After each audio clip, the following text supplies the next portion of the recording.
Assalamu alaikum wa rahmatullahi wa barakatuh, mes frères et sœurs en l'islam. J'espère que vous portez à merveille pour moi. Et oui, bonsoir à tous mes frères chrétiens aussi qui me regardent là. J'espère que vous portez à merveille pour moi. L'objectif n'est pas encore changé, c'est toujours le même objectif. On est là juste pour partager avec vous des expériences de voyage, les démarches à suivre jusqu'à l'obtention de visa.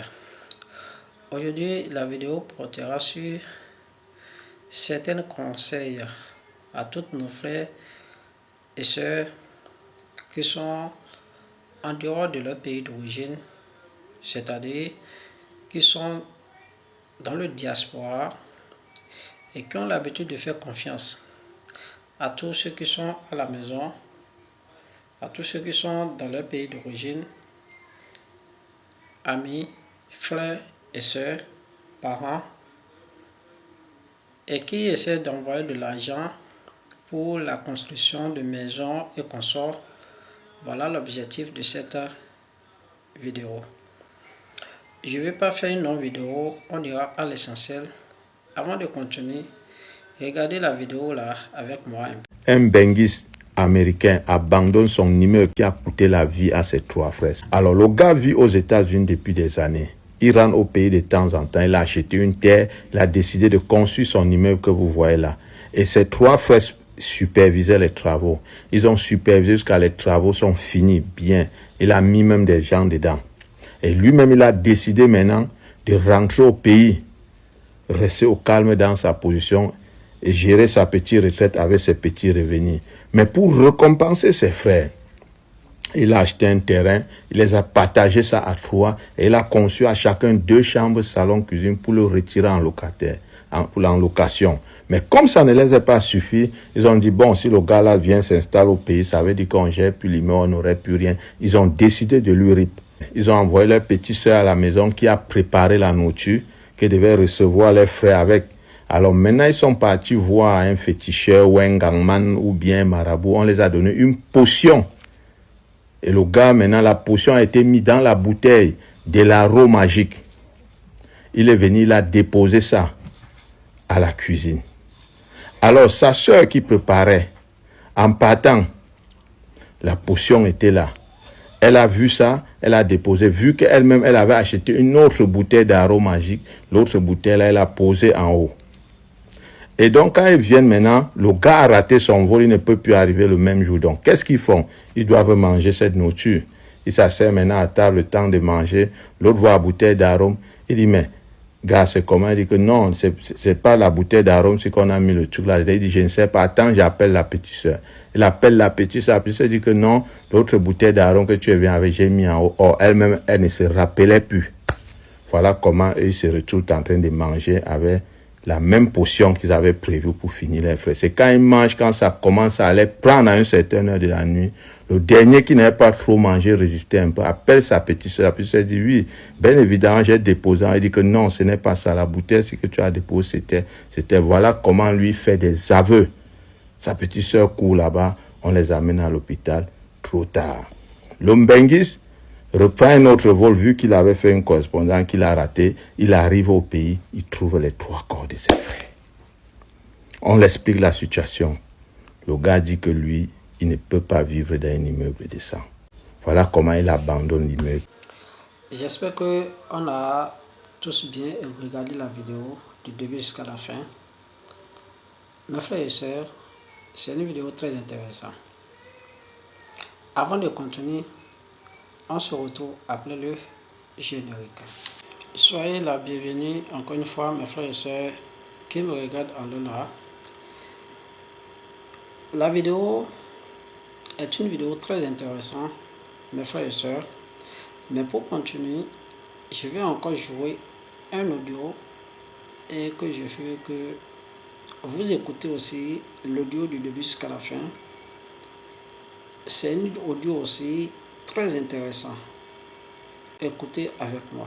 J'espère que vous avez bien entendu. L'homme n'a même pas eu le temps de profiter du fruit de son travail. Un immeuble construit à la sueur de son front est devenu le tombeau de ceux qu'il voulait récompenser. C'est pas croyable. Et le pire dans tout ça, les amis, c'est qu'il n'a rien fait de mal. Il a juste fait confiance, comme beaucoup d'entre nous, comme toi peut-être, qui m'écoute là maintenant. Restons un instant, les amis. On va tirer des leçons. Mon ami, premièrement, tout le monde ne se réjouit pas de ta réussite. Mets ça dans ta tête. Tu sais, dans la vie, ce n'est pas la pauvreté qui détruit les liens familiaux. C'est la réussite mal comprise. Quand tu es parti, tout le monde t'aimait. Tu étais le courageux.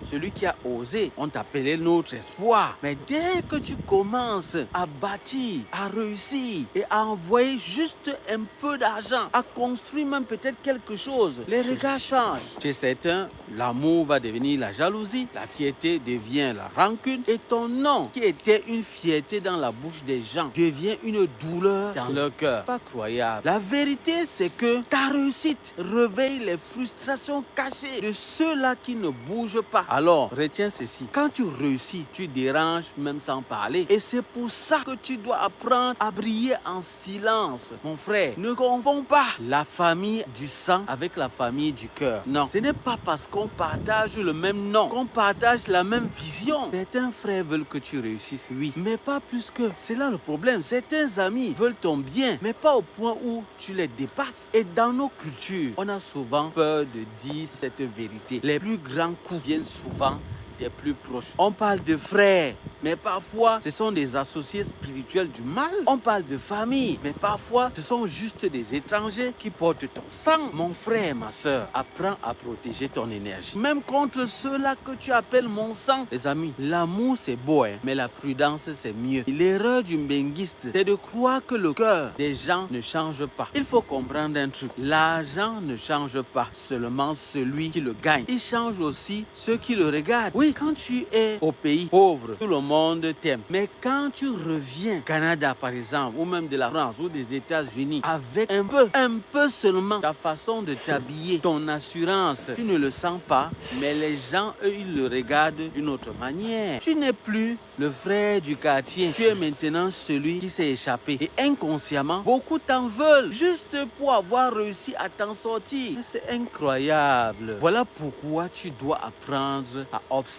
avant de donner, à tester avant d'investir. Le bien que tu fais peut devenir souvent un piège que toi-même tu as installé. Il voulait juste remercier ses frères, il voulait les bénir, mais c'est justement là, ce bien-là, qu'il a détruit. Tu vois, parfois le mal ne vient pas du diable, il vient souvent de ton excès de bonté. Ta bonté, oh là là, parce que dans ce monde, les amis, faire le bien sans discernement, c'est comme ouvrir une porte à ceux-là qui savent manipuler ton propre cœur. Écoute ça bien. Alors apprends à faire le bien avec sagesse, pas juste avec la naïveté. Ne donne pas à tout le monde la même confiance, même si tu les aimes, mon frère. L'amour, c'est un don, mais la confiance est une stratégie. Mon ami, la réussite, c'est un test spirituel. Je vais te dire que beaucoup pensent que la réussite, c'est une bénédiction simple. Non, non, non, non, non, non. C'est comme une épreuve. Dieu te bénit pour voir comment tu vas gérer l'envie des autres. Il veut savoir si tu vas rester humble ou bien si tu vas devenir arrogant. On le voit au travers de certaines personnes. Et pendant ce temps, le diable, lui, il veut utiliser cette lumière pour générer la haine autour de toi. Voilà pourquoi, mon frère, il ne suffit pas d'avoir une maison au pays. Il faut avoir une couverture spirituelle. Fais attention, mon frère. Parce que là où il y a une bénédiction, il y a toujours une attaque. Alors, saisis ceci. Protège ton travail par la prière, la discrétion et la sagesse. Ça fait 3 choses que j'ai citées. Tout ce que tu construis n'a de valeur que si tu es vivant pour en profiter. Mais c'est clair. À quoi bon bâtir des immeubles si c'est pour finir dans la peur, frère? J'espère que tu comprends. À quoi bon envoyer des millions au pays si ton âme n'a plus de paix? Parce qu'en fait, le vrai succès n'est pas d'avoir un immeuble, c'est d'avoir la tranquillité. Beaucoup d'imbénguistes sont prisonniers de leurs propres rêves. Ils construisent, ils envoient, ils font confiance et à la fin, ils perdent tout. C'est pas bon. Alors avant de construire au pays, construis d'abord ta sécurité. Avant d'investir dehors, investis dans ta paix intérieure. Tu n'es pas parti pour prouver. tu es parti pour te bâtir. Alors arrêtons avec cette guerre silencieuse, les amis, entre ceux du pays et ceux de la diaspora. Ça ne profite à personne. Ce n'est pas devenu une compétition. Oh là là, on ne part pas pour montrer, on part pour se reconstruire. Si tu rentres avec un projet, une stratégie, une vision et non juste peut-être avec le cœur, parce que le cœur sans stratégie, ça finit toujours dans les larmes. Ce monde, les amis, est spirituel. Que tu y crois ou tu n'y crois pas, ce n'est pas une question de marabout ou bien de féticheur. Non, c'est une réalité. Il y a des forces qui détruisent des projets sans raison, et dit sans raison visible. Et il y a également des jalousies qui deviennent des prières inversées contre toi. Fais attention. Voilà pourquoi tu dois te lever chaque matin avec une prière de couverture pour ton corps, pas seulement, mais aussi pour tes biens, tes projets et même pour tes enfants. Le bien que tu fais devient souvent un champ de bataille invisible. Il faut comprendre ça. Donc apprends aussi quelque part à te détacher. Le Mbenguiste a abandonné son immeuble. Beaucoup vont dire c'est comme une perte. Mais moi je vais te dire non. C'est un peu comme une sorte de délivrance. Voilà, parce que parfois perdre une maison c'est un peu comme sauver ton âme. Oui. Voilà. Donc apprends à savoir quand te retirer, parce que tout ce que tu construis n'est pas toujours fait pour toi. Et si tu insistes de les garder, c'est toi qui finis peut-être par te détruire avec ta maison. Ne regrette jamais d'avoir aimé. C'est l'amour qui fait de nous les humains. Mais l'amour sans lucidité, c'est ce qui fait de nous des victimes. Alors continue d'aider, mais aide avec ta tête. Continue de donner, mais donne avec intelligence. Les amis, cette histoire n'est pas juste un simple drame. C'est vraiment un peu comme un petit miroir. Combien de benguistes, de travailleurs ont été piégés par leur propre famille sans jamais même comprendre pourquoi. Et si tu regardes cette vidéo aujourd'hui, retiens une seule chose. Ne laisse jamais ta réussite aveugler au point d'oublier ta nature humaine.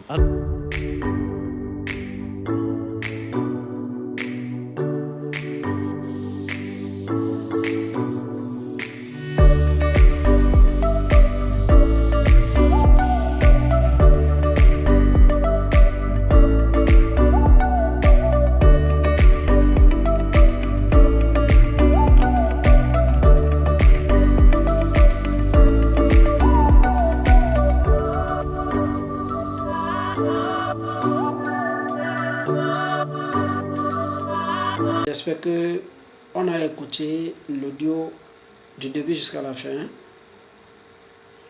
Et je sais que vous avez retenu beaucoup de choses. J'espère qu'on a retenu quelque chose à travers la vidéo et l'audio aussi. Sinon, moi je me demande à qui on peut faire confiance, surtout dans le monde où nous vivons actuellement. Et c'est une confiance qu'ils ont pour vous envoyer de l'argent, ou bien c'est une confiance qu'ils ont envers vous pour vous envoyer des sous, pour que vous preniez soin de leurs trucs, mais de leurs biens, et voilà leur récompense. J'espère qu'on a regardé la vidéo, puis on a écouté l'audio aussi. Mes frères et sœurs, moi je me demande à qui on peut faire confiance. Surtout dans le monde où nous vivons actuellement, à qui on peut faire confiance. Les autres sont partis pour aller se chercher. Et voilà leur récompense. Et voilà leur récompense. Mes frères et sœurs, c'est pas facile. C'est pas facile. Il faut faire beaucoup attention à qui vous voulez faire confiance. Il faut faire beaucoup attention à qui vous voulez placer votre confiance. Parce que le monde que nous vivons actuellement, mes frères et sœurs, c'est pas facile. C'est pas du tout facile. Donc voilà, je vais arrêter la vidéo là. Et j'espère que vous aussi, vous avez retenu beaucoup de choses à travers cette vidéo. Assalamu alaikum wa rahmatullahi wa barakatuh, mes frères et sœurs en islam. Et bonsoir à tous mes frères chrétiens aussi.